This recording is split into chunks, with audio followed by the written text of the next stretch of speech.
जिन्होंने सत्ता से साधना की ओर बढ़ाया अपना हर कदम, ईश्वरीय ज्ञान से समझ लिया जीवन का हर मर्म, राजयोग की साधना से पाया आत्मबल अपार, हर नियम हर धारणा बनी उनके जीवन का आधार। एंजल वर्ल्ड में बिखेरी है दिव्यता और करुणा की मुस्कान, भगवती प्रसाद जी बन गए त्याग तपस्या और सेवा का सच्चा प्रमाण। ओम शांति। ओम शांति। अक्सर कहा जाता है कि राजनीतिक जीवन में बहुत ही ऐसा कम होता है कि जब आप आत्म सेवा और जन सेवा दोनों का संतुलन बनाकर चलें, लेकिन हमारे साथ इस वक्त ऐसी शख्सियत मौजूद है जिन्होंने आध्यात्म को न केवल अपने जीवन में शामिल किया है बल्कि परमात्मा की मदद का अनुभव भी किया है। जी हाँ, भगवती प्रसाद जी जो 3 बार यूपी सरकार में मंत्री और 4 बार विधायक रह चुके हैं, पिछले 15 सालों से ब्रह्मा कुमारी संस्थान से पूरी तरह से जुड़कर राजयोग का अभ्यास करते हैं। आपने कानपुर के कल्याणपुर में एंजल वर्ल्ड के निर्माण में महत्वपूर्ण भूमिका भी निभाई है।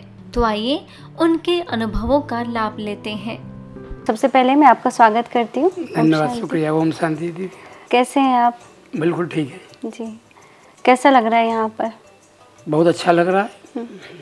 सबसे पहले मैं जानना चाहूँगी कि आप हमारे जो भी दर्शक हैं उनको आप बताइए कि कैसे आप ब्रह्मा कुमारी संस्थान से आपका जुड़ाव हुआ, संपर्क हुआ, और क्या आपके जीवन में कोई ऐसा वाकया हुआ जिसके बाद आपको लगा कि मुझे आध्यात्म से जुड़ना चाहिए, इस रास्ते पर आना चाहिए? लौकिक के जीवन में मैं 4 बार विधायक और 3 बार मंत्री रहा हूँ। कई विभागों का मुझे दायित्व मिला है।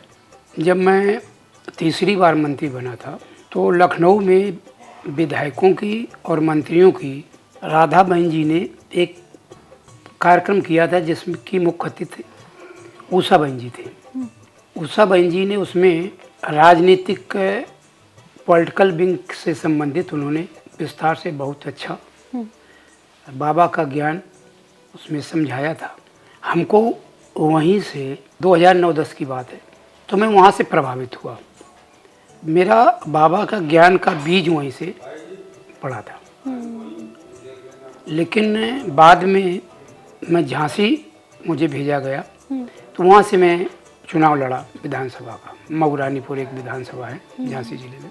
तो वहाँ पर माउंट आबू आने का एक वहाँ के भाई हृदय भाई और रितु बहन थे।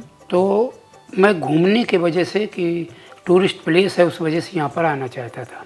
लेकिन हमारा एक भाई ने हमको बताया कि वहाँ पर माउंट आबू में ब्रह्मा कुमारी का बहुत अंतर्राष्ट्रीय मुख्यालय है और वहाँ बहुत अच्छा शांति है और यहाँ की महिमा उसने की। रितु बहन और हृदय भाई वो वहाँ से यहाँ पर आए और पहले से उन्होंने परसू किया और मुझे डायमंड हाउस में ही रुकवाया। हाँ जी।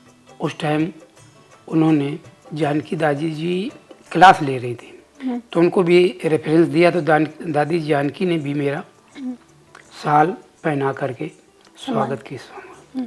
फिर बाद में 15 नवंबर 2011 में बाबा मिलन का कार्यक्रम था जी यहाँ पर। हाँ। उसमें मुझे परिवार सहित आने का सौभाग्य प्राप्त हुआ और मुझे जब बाबा ने मुरली चलाई तो उनकी आवाज़ ऐसी थी कि अभी कभी मैंने ऐसी आवाज़ सुनी नहीं थी। तो मुझे उनकी मुरली का कोई मतलब समझ में नहीं आया कुछ। फिर मुझे बाबा के पास मंच पर बुलाया गया। तो बाबा ने मुझे सबसे पहले टोली दी सेब की, बड़े प्यार और स्नेह से, और फिर दृष्टि दी। तो दृष्टि मैं नहीं जानता था कि दृष्टि क्या होती है। तो मैं भक्ति मार्ग का था तो नीचे यूँ करके बड़े उससे भाव से उनको नमन कर रहा था। लेकिन जो दूसरे भाई थे तो कहने लगे कि आप दृष्टि लीजिए। तो मैं दृष्टि, परमात्मा की मुझे दृष्टि मिली और ऐसी दृष्टि थी, वो आपका फोटो आएगी जी, तो आप देखिएगा कि इतनी प्यार स्नेह की दृष्टि है कि उसमें बाबा ने संपूर्ण वर्षे का अधिकारी बना दिया और बाबा ने वरदान भी दिया कि सहयोगी बनो तो योगी बनोगे। ये बाबा ने कहा। इसके बाद यहाँ से हम चले गए।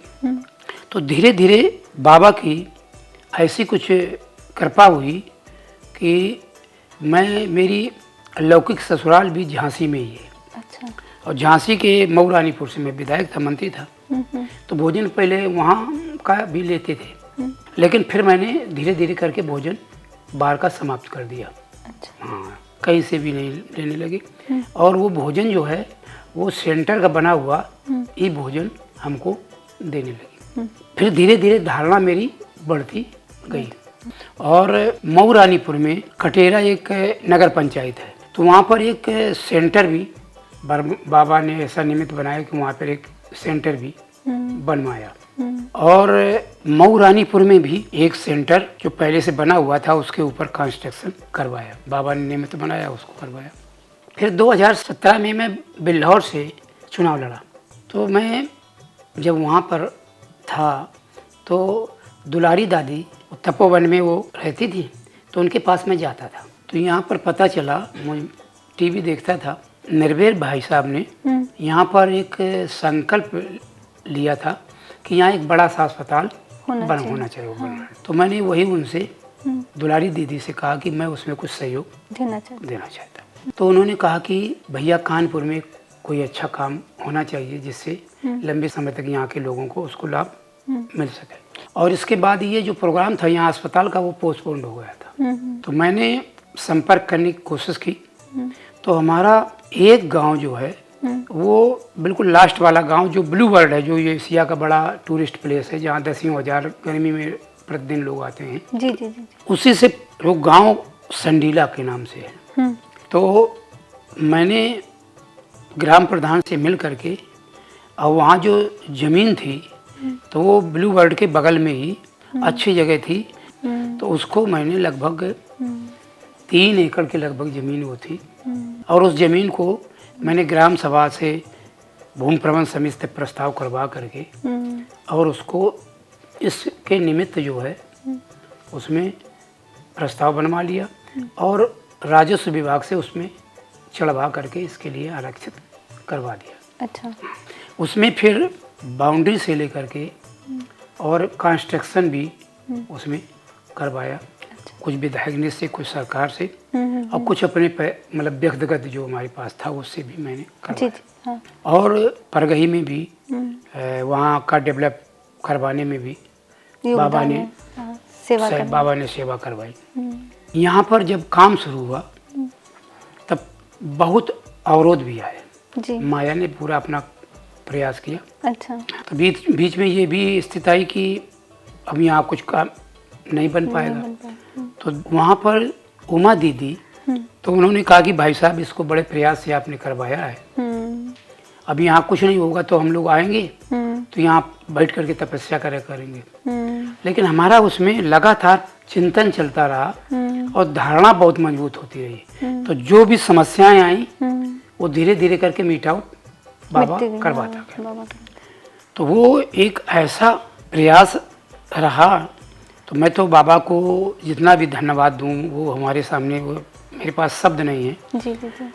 भाई जी, आपको ब्रह्मा कुमारी से जब भी आप संपर्क में आए हैं, लंबा समय हो गया, मुझे लगता है 2011 से अभी 2025 हम 2010 में 10 में वो हमको ज्ञान का हल्का सा वो बीज पड़ गया था। जी हाँ। लेकिन 2011 में हमारा बाबा के जो बच्चे बने, हाँ, तो 2011 से। हाँ। तो इतने लंबे समय से आप हैं, तो आपको ब्रह्मा कुमारी संस्थान की कौन सी बातें बहुत अच्छी हैं, लगती हैं, बहुत दिल को छूती हैं? जब यहाँ पर मैं पहली बार आया था तो यहाँ का जो मैंने शांति देखी जी, और यहाँ की जो सफाई देखी और जो आवाज़ उस दुनिया की जी, शारीरिक दुनिया की, भौतिक दुनिया की आवाज़ से और वातावरण से यहाँ बिल्कुल अलग वाइब्रेशन था। तो मुझे ऐसा लगा कि उनको जब मैं देखता हूँ, लौकिक परिवार से लेकर के पूरी दुनिया को देखता हूँ और सरकार से लेकर के पूरा जब मैं देखा तो उस दुनिया में जमीन आसमान का अंतर मैंने पाया। और धीरे धीरे मेरी दृढ़ता बढ़ती चली गई। और मुझे पहले बिल्कुल नहीं नशा था, लेकिन जब ये पता चला, धीरे धीरे मेरा वो धारणा बढ़ी, जैसे जैसे मैं योग में धीरे धीरे रहने लगा जी। तो ये लगा कि मुझे भगवान ने इन हाथों में टोली दी है स्वयं परमात्मा ने, जी।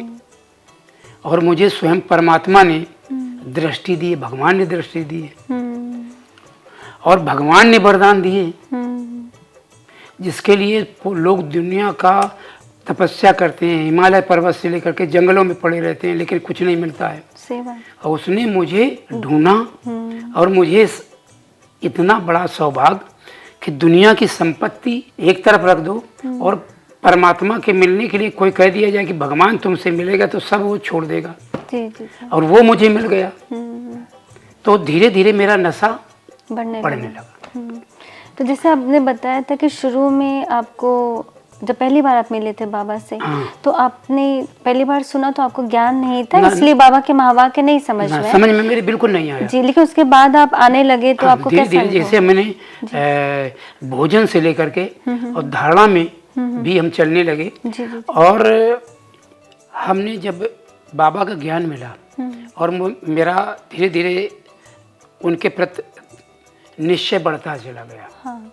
तो उसके बाद मैंने कभी भी मैं बीमार रहूँगा और चाहे 1:30 बजे रात को लौटाऊँ, फ्रेश हुआ नहाया, लेकिन मात्र 40 मिनट में लेटा हूँगा।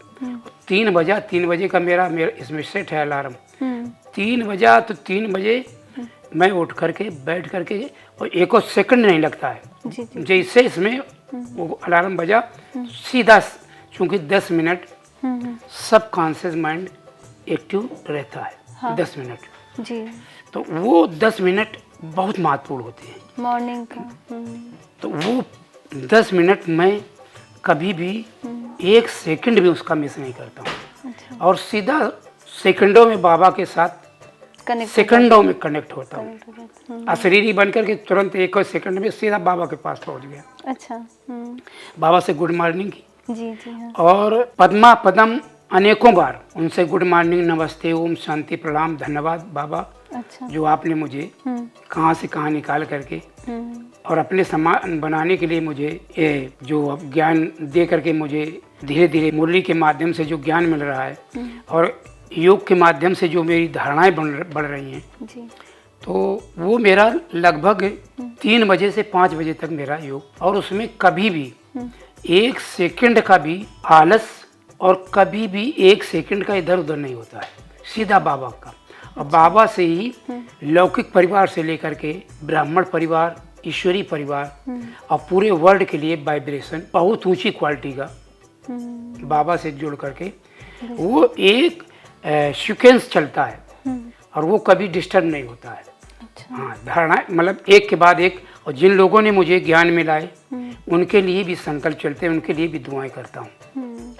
तो ये मेरा, चाहे मैं आधा घंटा लेटा हूँ और चाहे 3 घंटा लेटा हूँ, चाहे 5 घंटा लेटा हूँ, लेकिन 3 बजे का 3 बजे उठ जाते हैं। उसमें कभी भी अमृत वेला आज तक कभी मिस नहीं हुई। कभी कभी 3-3 घंटा हो जाता है, 3-3 घंटा मेरा अमृत वेला चल जाती है जी। बहुत अच्छा। और अमृत वेला के बाद मुरली है, फिर मैं फ्रेश होकर के तब भी इसमें कभी यूट्यूब में लगा लेता हूँ, तो चलता रहता है। और फिर बाद में मैं 2005 से आज तक अच्छा। कभी भी एक दिन का भी प्राणायाम मिस नहीं हुआ है।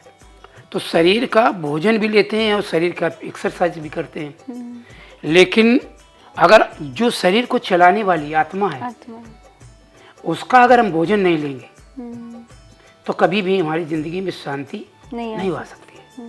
तो उसको मैं 2 घंटा, कभी कभी 2.5-3 घंटा हो जाता है अच्छा। योग में जी। तो मैं बाबा से योग लगा करके और अपने आप को आत्मा की बैटरी चार्ज करता हूँ।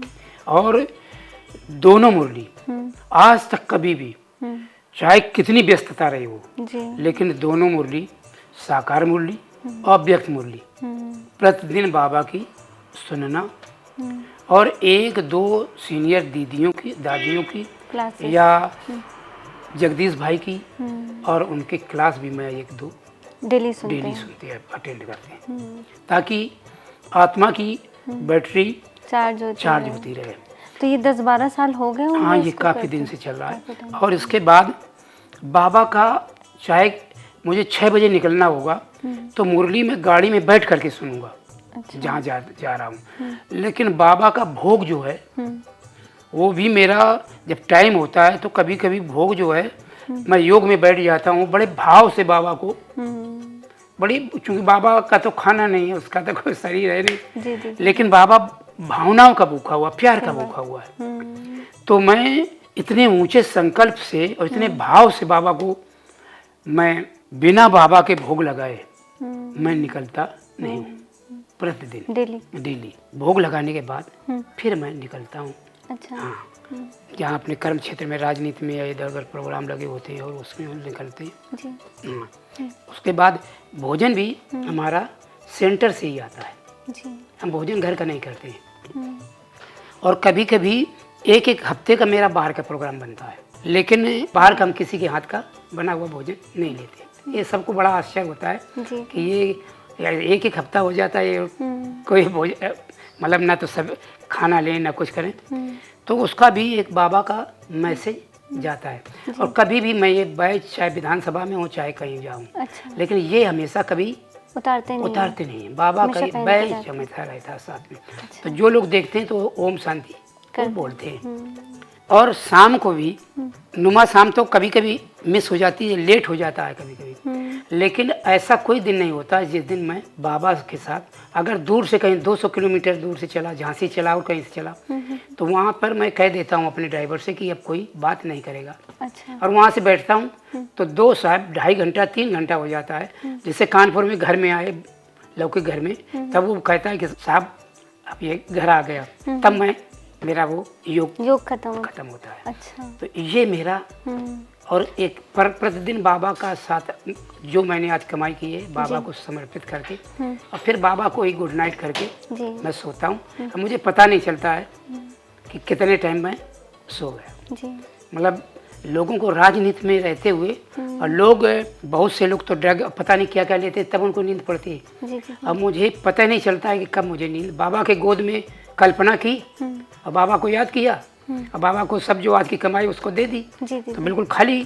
तो बाबा के गोद में संकल्प किया और बाबा के साथ लेट गया तो पता ही नहीं चला कि कब मुझे नींद आ गई। ये होता है। जैसे कि राजनीतिक क्षेत्र में सच्चाई के साथ चलना, हाँ, नियम अनुशासन के साथ चलना थोड़ा मुश्किल होता है। कई बार परिस्थितियाँ आती हैं, कहीं झूठ बोलना पड़ता है। तो आपका उसमें क्या? वही बता, जहाँ दृढ़ता है वहाँ 100% सफलता मिलेगी। जी। मैं वकालत करता था और फिर राजनीति में आया, विधायक बना, मंत्री बना, चाय पीता था। जी। तो एक बार फरुखाबाद जिले में एक जगह शाम को रात में एक गोष्ठी थी, उसमें एक वैद्य जी 90 साल के थे, 85-90 साल के। उन्होंने चाय के दुर्गुण बता दिए कि चाय में ये कमी, चाय पीने से ये कमी नुकसान होता है। हाँ। उन्होंने वैज्ञानिक ढंग से मुझे समझा दिया। अच्छा। मैंने उसी टाइम वहाँ पर संकल्प लिया कि आज के बाद चाय नहीं पीनी। और 96 से आज तक मैंने चाय नहीं पी। तो जो मैंने संकल्प लिया, जैसे पिछले वर्ष मैं कुशीनगर में गया था, तो मीरा बहन जी वहाँ पर, मैं सेंटर में रुकता था, तो मीरा बहन जी ने कहा कि उन्होंने बताया कि 4-5 दिन मैं मौन में रही, तो उसका उन्होंने अनुभव बताया। तो मैंने संकल्प किया कि मुझको भी मौन में रहना है। अच्छा। हाँ, तो मैंने संकल्प किया तो मैंने अपना हिसाब लगाया कि मेरी 70 साल की उम्र हो गई है, 5 साल तक बच्चे में कोई विकार उत्पन्न नहीं होता है। 5 साल के बाद फिर उसके अंदर कुछ ना कुछ चलने लगता है। तो उसी हिसाब से मैंने कैलकुलेट करके 65 दिन का हिसाब लगा करके 65 दिन का मौन मैंने रखा। कानपुर में, परगही में, जहाँ की प्रयागराज की बहन सविता बहन, मधु बहन और कुसुम बहन, वहाँ पर वो सेंटर का संचालन करती हैं। और इतनी अच्छी बहन जी वहाँ की, उन्होंने पालना दी कि मैं हमेशा उनका आभारी हूँ।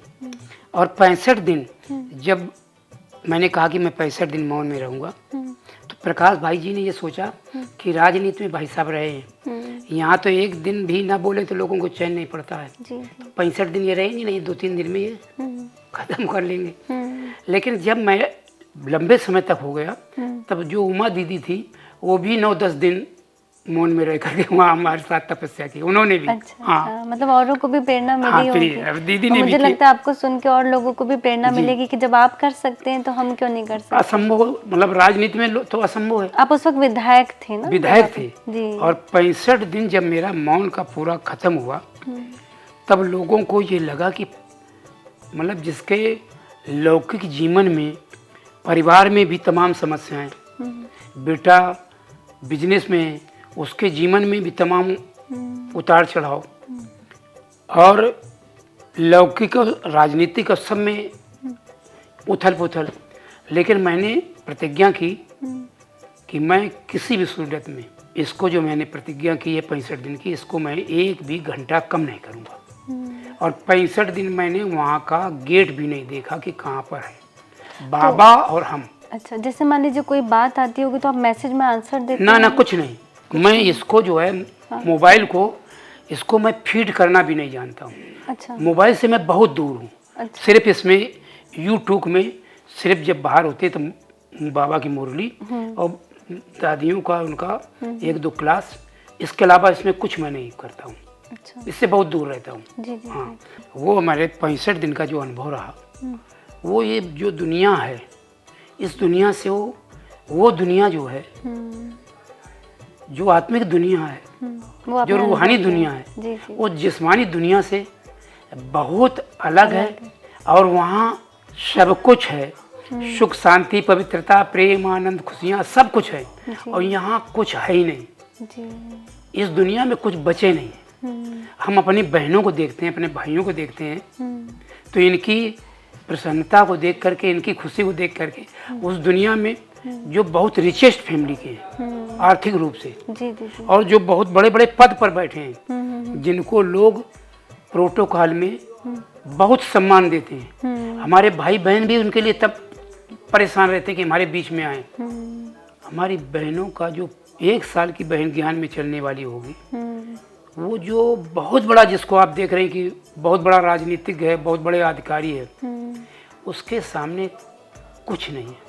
क्योंकि शांति से बढ़ करके और संतोष से बढ़ करके कोई सुख नहीं है। और जहाँ आदमी को अपनी इंद्रियों पर राज हो जाता है, स्वराज्य अधिकारी बन जाता है, इससे बड़ा कोई अधिकार नहीं है, कुछ है ही नहीं। चाहे वो बड़े पद पर, जिसको आप देख रही हो, जिसको लोग लाइन लगाते हैं, हमारे भाई बहन भी उसके देखने के लिए बड़े तरसते हैं कि स्वराज अधिकारी के सामने, चूँकि उनको अपनी इंद्रियों पर कोई कंट्रोल नहीं है, तो सबसे बड़ा अगर खजाना बाबा का है तो स्वराज अधिकारी का, इससे बड़ा कुछ खजाना नहीं है। जो स्थूल और सूक्ष्म कर्म इंद्रियों का ऊपर अपना राज करता हो, और वो बाबा ने मुझे बना दिया, तो इससे बड़ा मेरे लिए और सौभाग्य का कोई बात नहीं हो सकती है। जब मैं 25 जून से और 17 सितंबर तक 84 दिन मैंने मौन रहा। अभी इसी पिछले उसमें, अभी पहले 65 दिन, पहले 65 दिन का था, और अभी दोबारा इस वर्ष, अच्छा, 25 जून से 17 सितंबर तक 84 दिन फिर मौन रहा। अच्छा, 84 पूरा कल्प, 84 जन्मों का, 5000 वर्ष का पूरा सृष्टि चक्र का हिसाब से मैं 84 दिन मौन में रह करके, जो लोग सुनते हैं तो कहते हैं कि ये आपने कैसे किया। और मेरी ये हैसियत नहीं कि पहली बार जब मैं 65 दिन रहा, तो मुझसे कह दिया जाता कि 65 घंटे भी आप अकेले बैठ करके तपस्या कर लो, तो मेरी हैसियत नहीं थी।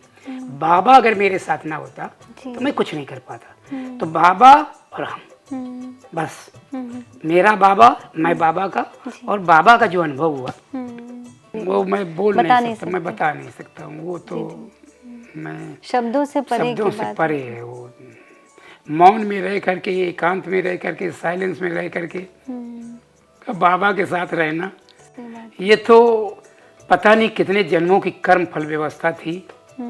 और बाबा को तो कभी कभी मैं जब अमृत वेला उठता हूँ तो मैं अपनी कमाई को देखता हूँ कि बाबा ने कहाँ से ला करके मुझे कैसे कैसे, जो कानपुर में एंजल बर्ड बन गया, तो मुझे नशा बाबा का अपने आप इतना चढ़ जाता है कि बाबा भगवान मुझे मिला, भगवान मुझे करा रहा है। भाई जी, जैसे कि आप पहले भी ज्ञान में आने से पहले भी आप राजनीतिक जीवन में थे, सफल थे, और उसके बाद जब ज्ञान में आए तो भी सफल रहे। तो आपको दोनों में क्या आप अंतर बता सकते हैं कि पहले आपका जीवन में क्या प्राप्तियां थी, क्या अनुभव होता था, और अभी कैसा लगता है आपको? पहले मैं मंत्री था, 3 बार मंत्री रहा, 4 बार विधायक रहा।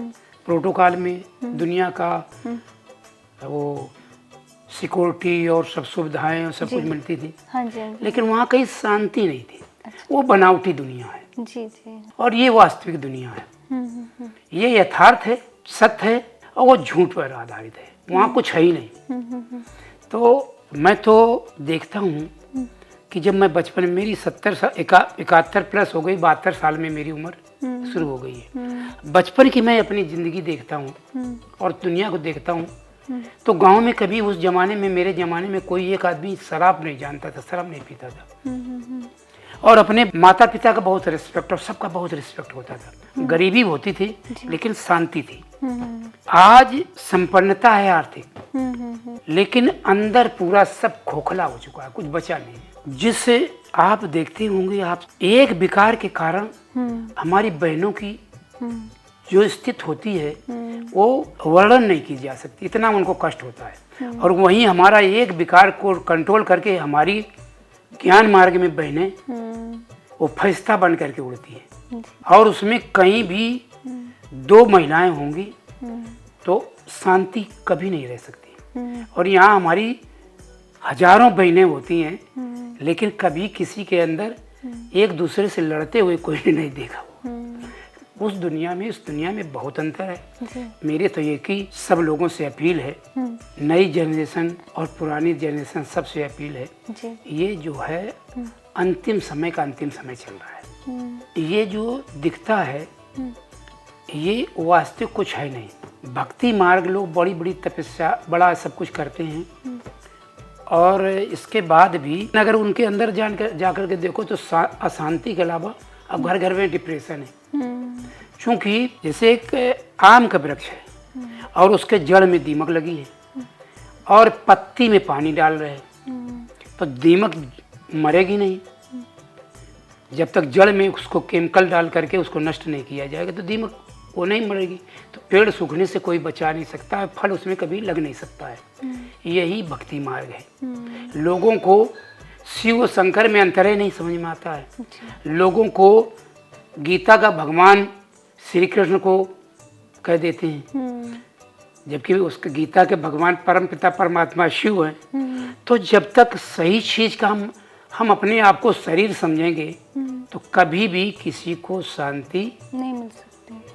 सुख, शांति, पवित्रता, प्रेम, आनंद, खुशियाँ और कभी उसकी जिंदगी में आ ही नहीं सकती हैं। हम आत्मा हैं, हमारा बाप कौन है और हम कहाँ से आए हैं। तो जब यही किसी को नॉलेज नहीं है तो मेरी तो सबसे एक ही अपील है कि भाई अपने आप को पहचानो, अपने बाप को पहचानो, परमात्मा को, और अपने घर को पहचानो। और ये अंतिम समय का अंतिम समय चल रहा है। पूरी दुनिया बारूद के ढेर में बैठी हुई है, कब ये खत्म हो जाए। इसलिए ना तो हमारे साथ एक पैसा जाएगा, ना एक इंच जमीन जाएगी, और ना मेरा जो बैंक बैलेंस जो कुछ हमारे पास है कुछ नहीं जाएगा। हमारे साथ जाएगा वही जो हम कर्म करेंगे, कर्म और संस्कार हमारे साथ जाएंगे। तो इसलिए मेरा तो सब लोगों से एक ही अनुरोध है कि 7 दिन का छोटे छोटे कस्बों में भी हमारे प्रजापिता ब्रह्मा कुमारी ईश्वरी विश्वविद्यालय के बहनों वो संचालन कर रहे हैं। छोटी छोटी जगहों में गीता पाठशाला चला रही हैं और कस्बों में वो सेंटर चला रही हैं। वो 1 घंटा जरूर अपने लिए निकाल करके 7 दिन कोर्स करें, और इसके बाद उसके हिसाब से अपनी ज़िंदगी को, थोड़े समय रह गया है इसमें भी कुछ न कुछ कमाई कर ले, ताकि वो हमारे साथ अगले जन्मों में उसका वो खजाना मिल सके। और इस जन्म में बाबा कहता है 1 का पदम गुना, और पदम इतना होता है कि अगर किसी से कह दिया जाए कि पदम आप लिख दो तो शायद कोई नहीं लिख पाएगा। 26 जीरो उसके बाद होते हैं। और बाबा एक जो हमारी माताएं ज्ञान में एक एक पैसा बचा करके इस यज्ञ में देती हैं, तो इतनी वो रिच हो गई हैं, और दूसरी तरफ जिनके लिए अरबों रुपया है, लेकिन वो बाबा जिन ऐसे लोगों का भाग्य नहीं बनाता है। बहुत मैं तो इस यज्ञ में देखता हूँ कि माताएं जी। पोटली बांध करके लाती हैं, आटा लाती, चावल लाती हैं और सब कुछ, और उसमें भंडारे में देती हैं। हाँ। कितनी भाग्यशाली है। बाबा एक कदम गुना देने के लिए उनके लिए बाध्य है, मजबूर है, बाबा बंधा हुआ है। जी। तो मैं सबसे एक ही अपील करता हूँ कि भाई ये ये विनाशी खजाना काम नहीं आएगा। अविनाशी खजाना अपने लिए इकट्ठा कर लो और इस यज्ञ में भी कुछ ना कुछ लगा लो, ताकि आपका अगला जन्म अच्छा सफल हो जाए। बहुत अच्छा। भाई जी, एक चीज़ जैसे पूछना चाहूँगी कि यदि राजनीतिक क्षेत्र के लोग, जो भी राजनेता वगैरह हैं, यदि वो भी राज्यों को अपनाएं, सीखें, दिनचर्या में लाएं, तो आपको क्या लगता है कि जो राजनीतिक क्षेत्र का जो वातावरण है उसमें क्या बदलाव आएगा? जैसे सब धर्मों और सब चीज़ का निचोड़ ज्ञान मार्ग है बाबा का। जी जी। इसी तरह से राजनीति वो मास्टर की है जिसके माध्यम से सारे ताले खोले जा सकते हैं। ये बाबा साहब भीमराव अम्बेडकर ने कहा था। अच्छा। और आज वो मुझे दिखाई दे रहा है। तो राजनीति में अगर पवित्रता आ जाए और उसमें ज्ञान, योग, धारणा, सेवा में लोग चलने लगे, तो हमारा देश दुनिया का सबसे श्रेष्ठ देश और भारत पुनः स्वर्णिम भारत बनने से कोई नहीं रोक सकता है। लेकिन यहाँ बाबा का जो ज्ञान है ये कर्म आधारित है। जैसा आप पुरुषार्थ करोगे उसी का फल आपको मिलेगा। यहाँ जन्म आधारित नहीं है, यहाँ कोई आडंबर नहीं है। तो इसमें जितनी कमाई हम कर लें वो हमारे साथ जाएगी। और भक्ति मार्ग में कमाई का कोई वो ही नहीं है, उसमें तो जन्म आधारित सब सामाजिक व्यवस्था कर्म का कोई वो नहीं है। तो इसलिए भक्ति मार्ग, ज्ञान मार्ग में बहुत अंतर है। और राजनीति में अगर राजनीति के भाई इसको अडाप्ट कर लें, तो मैं जब उनसे कहता हूँ कि मैं 24 घंटे में एक भी झूठ नहीं बोलता, तो वो कहते हैं कि ये संभव नहीं है राजनीति में। और मैं उसको संभव करके दिखाता हूँ। हाँ। और यही नहीं, पवित्रता यही नहीं कि ब्रह्मचर्य के लिए, मनसा वाचा कर्मणा और संकल्प सोच में भी पवित्रता रहती है, उसको भी कोशिश करता हूँ। जो अंदर है वही बाहर निकलता है। जी हाँ, बहुत सरल है, इसीलिए परमात्मा ने भी आपको चुना है। हम कभी भी बहन जी गनर भी 15,000 रुपये लगता है सरकारी गनर लेने में। अच्छा। तो मैं अकेले चलता हूँ, कभी कोई मतलब नहीं। हाँ हाँ। जब हमारे साथ सुप्रीम पावर है तो ये तो सब बेकार की बातें हैं ना। और वो ड्रामा जो कुछ है, ड्रामा अटल है, उसमें कुछ किए नहीं जा सकता है। तो ड्रामा में जो कुछ होगा वो तो होना ही है। और ड्रामा कल्याणकारी, और ड्रामा का हर सीन कल्याणकारी है जी। तो वो मेरी सोच रहती है। तो इसलिए मुझे कोई चिंता, कभी कोई फिक्र नहीं रहती। और जो मुझे पैसा बचता है तो एक एक पैसा यज्ञ में और पुरुषार्थ में, वो अच्छी काम में ही जाना चाहिए। अच्छा। अभी तक मैं लगभग बाबा ने करवाया लगभग 500 से ज़्यादा उदयपुर में दिव्यांग जनों का, जो कभी खड़े नहीं हो पाए, चल नहीं पाए, ऐसे लोगों को धर्म माता पिता बन करके परमात्मा ने निमित्त बनाया। अच्छा। उनका ऑपरेशन करके, जो भारतवर्ष के और अफगानिस्तान, बांग्लादेश, जाने कहाँ के भाई बहन वहाँ पर आते हैं, तो बिना पैसे के उनका ऑपरेशन होता है। वो हम आपके द्वारा 500 से ज़्यादा अभी तक बाबा ने करवा चुके हैं। अच्छा। तो वो भी हमारा। और उत्तराखंड में त्रासदी आई थी, तो वहाँ पर भी जब पैकेट हेलीकॉप्टर से जा रहे थे, तो मैं विधायक था। अच्छा। मंत्री था। हाँ। तो मंत्री था, तो फिर वहाँ पर भी टीवी में मैंने देखा, तो 1 महीने का तुरंत मैंने ऑनलाइन रामदेव जी का वो सेवाएं सबसे पहले शुरू हुई थी, तो उनको तुरंत किया। अच्छा। नेपाल में जो भूकंप आया था, हाँ। उसमें भी मैं विधायक नहीं था। अच्छा। मैं पूर्व विधायक था। तो 1 साल की मेरी पेंशन पड़ी थी, तो पूरा का पूरा पैसा उसी दिन वहाँ पर ऑनलाइन भेज दिया था। अच्छा। तो हमारा मतलब ये है कि जो पैसे का सदुपयोग, एक एक पैसे का आज क्या चीज़ ज़रूरत है, किसके लिए ज़रूरत है, वो उसको अगर मिल जाए बाद में अगर उसको करोगे तो उसका कोई परिणाम मतलब अच्छा नहीं, नहीं। हाँ। तो मेरा एक अपने आप को रोक नहीं पाते हैं जी। और मैं उसको जहाँ आपको लगता है अच्छाई अच्छा करनी है है, तो किसी वहाँ- का भला करना तो है, तो उसके आप लिए करते हैं। मैं नहीं करता हूँ, करवाने वाला वो बैठा बाबा है है। तो वो सब कुछ करवाता है। जी भाई जी, जैसे आपके जीवन में कभी लौकिक में या राजनीतिक क्षेत्र में ऐसी कोई सिचुएशन आई हो जब आपने इस स्पिरिचुअल नॉलेज को यूज़ किया हो या योग ने आपकी मदद की हो, तो ऐसा कोई अनुभव है? बाबा की मुरली में हमेशा आता है जी कि हिमालय पर्वत से भी बड़ी समस्या हो जी। तो उसको राई को रुई कीजिए। और मेरे लौकिक जीवन में जहाँ पर परिवार में कोई ज्ञान में न चलता हो और उसमें एक हिमालय पर्वत नहीं सैकड़ों हिमालय पर्वत से बड़ी मेरी परीक्षा हुई। शायद मैं समझ रहा हूँ कि इससे बड़ी परीक्षा शायद किसी को इतने में गुजरना पड़ा हो। लेकिन बाबा के प्रति बाबा ने कहा कि मेरे लिए आप बातें सुन करके देखो, कष्ट सह करके देखो, एक कदम आप चलो। लेकिन बाबा के प्रति दृढ़ता रही तो मुझे अगर कोई समस्याएं भी अगर घेरा, माया ने बहुत घेरा और अभी तक चल रहा है माया, क्योंकि जितना मैं धारणाओं में ऊंची जा रहा हूँ उतने माया विकराल रूप लेती है। लौकिक जीवन में भी बहुत बड़ी समस्याएं आती हैं और जिस परिवार में कोई ज्ञान में ना चलता हो उसमें धारणा युक्त होकर के चलने में बहुत प्रॉब्लम आती है। जी। और जो आप कमाई की है आर्थिक, उसको अगर आप कहीं दूसरे बाबा के उसमें लगाना चाहें तब भी पूरा सब आपको फेस बहुत करना पड़ेगा। तो ये दुनिया जो है वो दूसरी है। और ये बाबा का मुझ कुछ ऐसा रहा मेरे पर कृपा कि मैं बड़ी बड़ी अवरोधा है लेकिन कभी भी मैं पीछे जो दृढ़ता कर ली तो उसको पीछे कभी पैर नहीं रखा कभी भी। और बाबा का अगर शाम को समस्या हुई या दिन में समस्या हुई तो सुबह मुझे मुरली में समाधान मिल जाता है, 100% मिलता है। ये आपका भी अनुभव है? कभी भी ऐसा नहीं हुआ जिंदगी में जी। कि जो बड़ी से बड़ी समस्याएं आई हों और बाबा के सवेरे मुरली में उसका समाधान न मिला, ऐसा कभी भी नहीं हुआ है। हकीकत यही है कि इतनी बड़ी बड़ी घटनाएं जहाँ सामने मौत बिल्कुल दिखाई दे रही हो जी।